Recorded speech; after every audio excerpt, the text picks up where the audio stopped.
पढ़ने वाले हैं क्लास 8 का चैप्टर 1 का next topic traditional method of irrigation. The water available in the canals and lakes are lifted by different methods in different regions for taking it into the field. नहरों और झीलों में उपलब्ध पानी को अलग अलग तरीकों से खेतों तक पहुंचाया जाता है। Cattle and human beings are used in this method. Although these methods are cheaper, they are not very efficient. The various traditional way of lifting water are more pulley system, chain pump, rahat, water wheel, and bathing. Pump is commonly used for lifting water. Biogas, electricity, diesel, and solar energy are used to operate these pumps. Pump को आमतौर पर पानी को ले जाने के लिए प्रयोग किया जाता है। बहुत सारे तरीके हैं पानी को ले जाने के लिए, जैसे कि ढेकली और pulley system, chain pump, etc. Next topic है modern method of irrigation. The two modern and most economic method of irrigation are sprinkler system and drip system. First is sprinkler system. This method is useful for the uneven land where sufficient water is not available. ये method वहाँ use होता है जहाँ पानी ज़्यादातर available नहीं होता है। The water is allowed to flow through the main pipe under the pressure with the help of a pump. It escapes from the rotating nozzle. This system is very useful for the sandy soil. ये system रेतीली मिट्टी के लिए बहुत ही useful होता है। Second है drip system.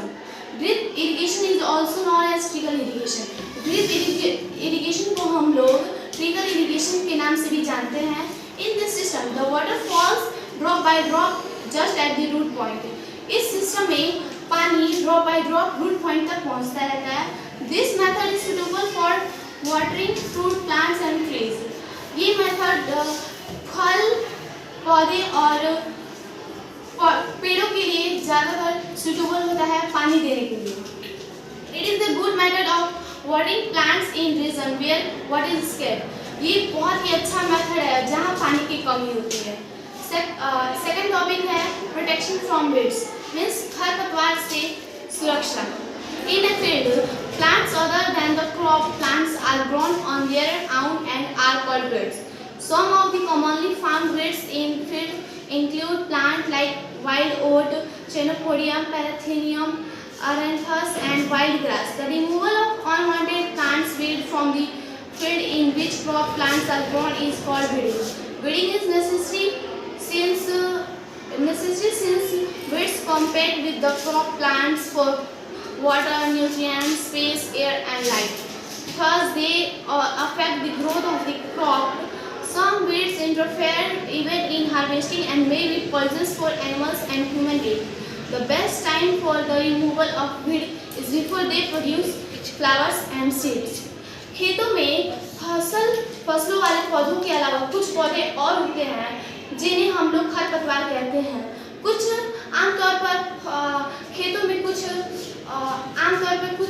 पौधे उगते हैं जिन्हें जैसे कि जंगली जई, पैरामीथियम, एरेंथस और जंगली घास।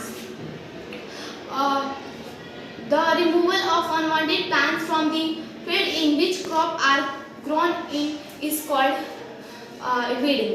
Weeding is necessary since weed compete with the crop plants for water, nutrients, space, air, and light.